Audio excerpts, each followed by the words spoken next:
Kind of interesting that this article conveniently drops on the day that Unrivaled starts its season on True TV at 12 o'clock in the afternoon on a Monday. And let's be real, school went back in today across the country, pretty much. At least most of the schools I know here in Texas. It wasn't like people were still on Christmas break or are still on Christmas break. They just started the season. By the way, started the season on the NFL's Black Monday, where now 6 head coaches no longer have jobs and has completely taken over the sports news cycle. Sucked all the wind out of it. And trust me, I did a video the other day. There wasn't even... On Monday, January 6th, 2025, better known as Black Monday in the NFL, 6 head coaches were fired, dominating sports headlines. That same day, another pro league quietly started what could be its final season. Unrivaled, the venture-backed 3-on-3 women's basketball league, opened its second season at noon on True TV. Schools were back in session, the NFL owned the news cycle, and almost no one noticed. Then came a telling admission from the league's president. Unrivaled may need help from the WNBA to survive. According to Front Office Sports, President Alex Basil said all partnership options are on the table. That wasn't optimism. It was a clear sign of trouble, wrapped in careful corporate language. Any fire at all. And you didn't start this on TNT. I just can't imagine. I mean, why wouldn't you, if you have to, just do prime time, Monday, Tuesday, Wednesday? By the way, they're going up against WWE tonight. 1-year anniversary of Raw on Netflix. It's going to be a huge show. That's who you're going up against?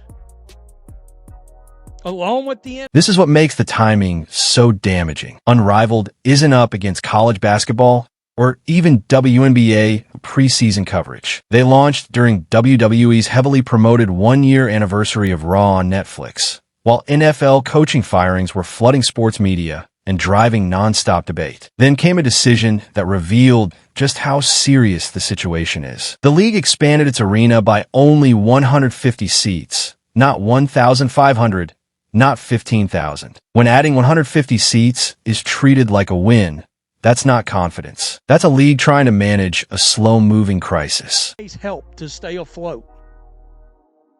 That's on the table. They're in big trouble, folks. Year 2 tipped off Monday with 2 matinee games following an evening slate. It comes with a clear challenge, solidifying the startup 3-on-3 in an increasingly crowded women's basketball landscape. To understand how things reached this point, it helps to look at how Unrivaled began. The league launched with real momentum. A Series B funding round valued it at $340 million. It secured backing tied to the WNBA and marketed itself as the top off-season option for elite women's players. The idea was straightforward. Play 3-on-3 basketball in Miami, earn 6 figures in just 2 months, and stay in game shape during the WNBA offseason. On paper, it made sense. Stars like Nafisa Collier and Brianna Stewart co-founded the league, bringing instant credibility, star appeal, and media attention. Partnering with the WNBA its best bet? ? Quote, I don't want to speak too much of what's going on behind the scenes, but I've made it very clear we're open to the ecosystem. I'm sure you are. Unrivaled President Alex Brazell said Monday, on the day the league's open, quote, which way that looks like, for us, there's nothing that's on the table or off the table. Nothing that's off the table is the key takeaway there. Brazil has been open about Unrivaled's efforts to work with the WNBA from the onset. In September, he told Front Office Sports that Unrivaled went to the WNBA early and was open to a formal partnership. The WNBA... But a major issue showed up right away. Most top players want to play real 5-on-5 basketball, not 3-on-3 or any altered version of the game. The sport's biggest star made that point without ever mentioning Unrivaled by name. Caitlin Clark, the player who drove the WNBA to record TV ratings in 2024, chose not to participate, and she didn't keep it quiet. She openly said her style doesn't suit 3-on-3 basketball. When a league depends on star power to attract viewers and the biggest name in the sport won't play, that's not a marketing or timing issue. It's a basic flaw in the product itself. It's because of Project B, which is going to have this league in a damn bind. I mean, real fast. Quote, what you look at right now is there's a collaboration that's going on in NBA Europe. That was not a formal partnership before. As long as you can look at that space in an innovative lens, anything is doable, anything is possible. He's literally bringing up other examples of collaboration. By this time next year, Project B, the new traveling 5-on-5 league, plans to be up and running with a number of former and current unrivaled players committed to play in the inaugural season, including Alyssa Thomas and Jewel Lloyd. Beyond that immediate threat, there's a longer-term one if the WNBA pursues exclusivity as a result of increased pay. Quote, and the situation gets worse. Caitlin Clark wasn't the only major star to pass. Aya Wilson, a two-time MVP and the face of the Las Vegas Aces, isn't playing either. Neither is Angel Reese, whose rivalry with Clark drove huge engagement all season. Sabrina Ionescu, one of the most marketable players in the WNBA, is also absent. As a result, Unrivaled launched its second season without the 5 most recognizable names in women's basketball. That's a serious problem for a league that made $27 million in its first season. On the surface, that sounds strong, until you remember the league is valued at $340 million. That kind of valuation only makes sense if massive growth is coming. But projecting that growth is hard when your biggest potential stars are choosing a different league that hasn't even launched yet. It's coming. It's probably not coming in this CBA. But it does look like it's coming.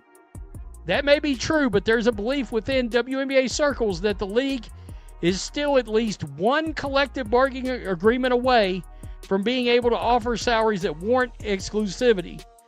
But for sustained success, Unrivaled needs to consider an increasingly crowded women's basketball ecosystem.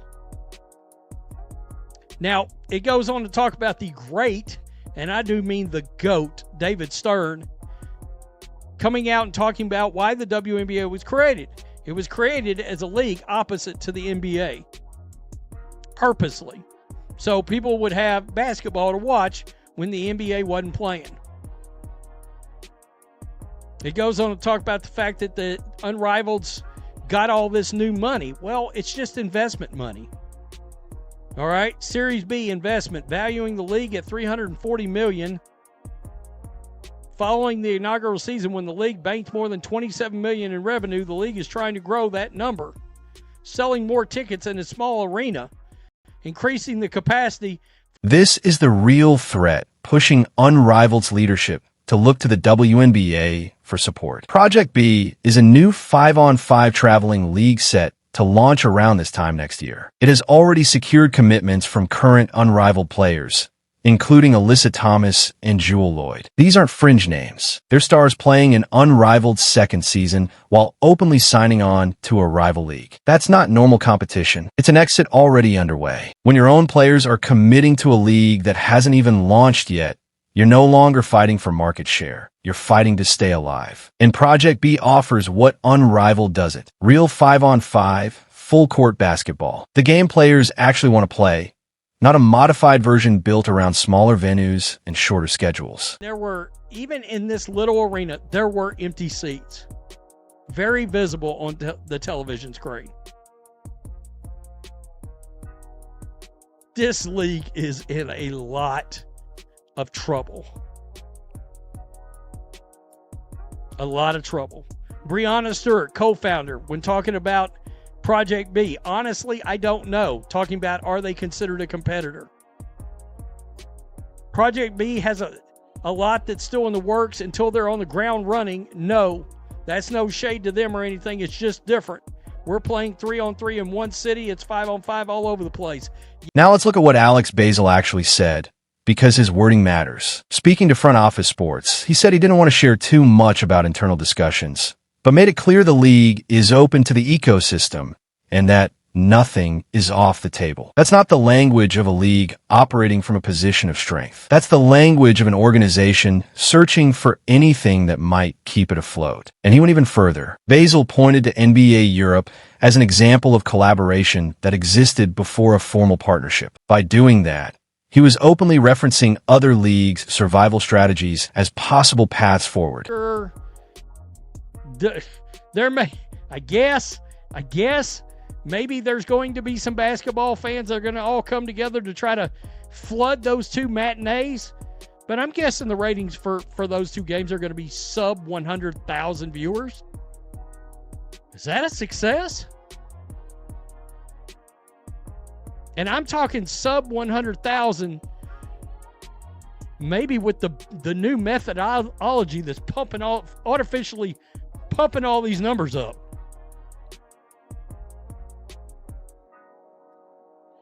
This was code word, like business code word for Adam Silver. You got your ears on? We're in the quicksand and we're tossing you. I got a little rope here, or could you toss us a rope? Toss us a rope. We're going down. It is what it is. I mean, I think Project B is going to stomp this league right out of existence. And then we'll see. You know, you got to realize the NBA's working with NBA Europe. Okay, well, I mean, Project B is an overseas league, and there's a lot of reputable people involved in that league. You know? Again, Unrivaled, no Sophie, no Asia, no Sabrina, no Caitlin, and no Angel. And if you gave that league truth serum, I bet you they would have told you 6 months ago, well, we'll have Sabrina Ionescu and Angel Reese. No, you won't.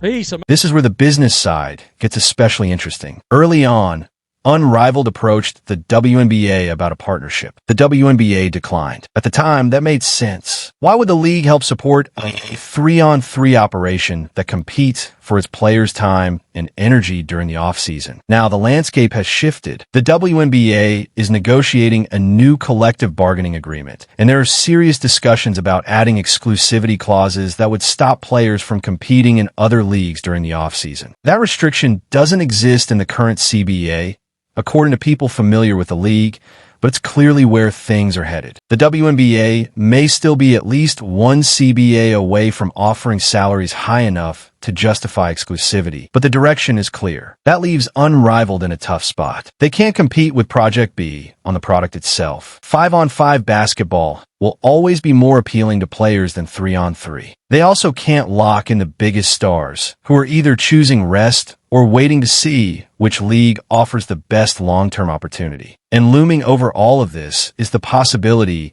that future WNBA rules could effectively ban off-season leagues altogether. That's why Unrivaled's only realistic path forward is to become part of the WNBA ecosystem.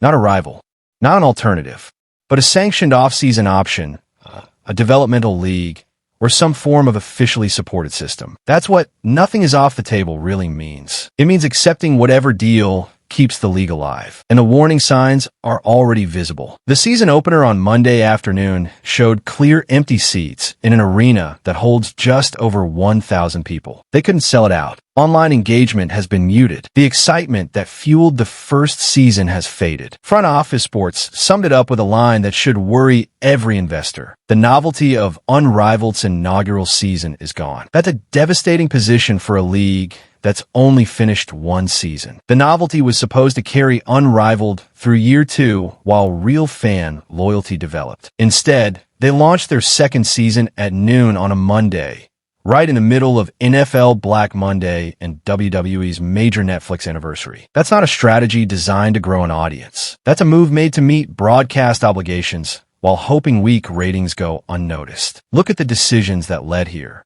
Unrivaled branded itself as the top off-season destination, but chose a format the sport's biggest stars don't want to play. They raised huge investment based on growth projections, yet they're already losing players to a league that hasn't even launched. They built a small Miami arena to create intimacy, but still can't fill the seats. And they picked one of the worst possible dates on the sports calendar to launch Season 2. These aren't unlucky breaks. They're signs of a basic misunderstanding of the market. Players want to play real basketball, 5-on-5. Fans want to watch the stars they already follow during the WNBA season. Unrivaled has neither the preferred format nor the star power to sustain long-term viewership. So what happens next? Alex Basil's comments point to active talks about becoming part of the WNBA structure. That could mean a G League style system for women's basketball, a formal off-season partnership, or even a full acquisition that turns Unrivaled into a developmental league. Whatever form it takes, the message is clear.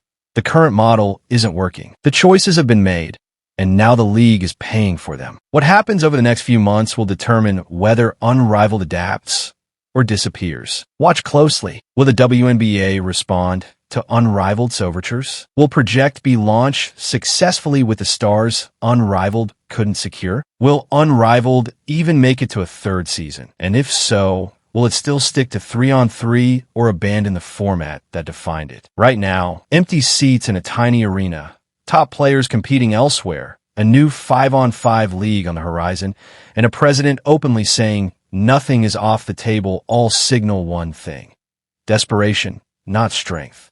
And in pro sports, once desperation is visible, the vultures start circling. So what happens next? Does the WNBA step in and fold Unrivaled into its ecosystem? Does Project B launch and crush Unrivaled's business model? Or can Unrivaled somehow survive as an independent 3-on-3 league despite losing both star power and player interest? Share your predictions in the comments. And if you want to follow how this story unfolds, hit subscribe. Things are about to get much more interesting.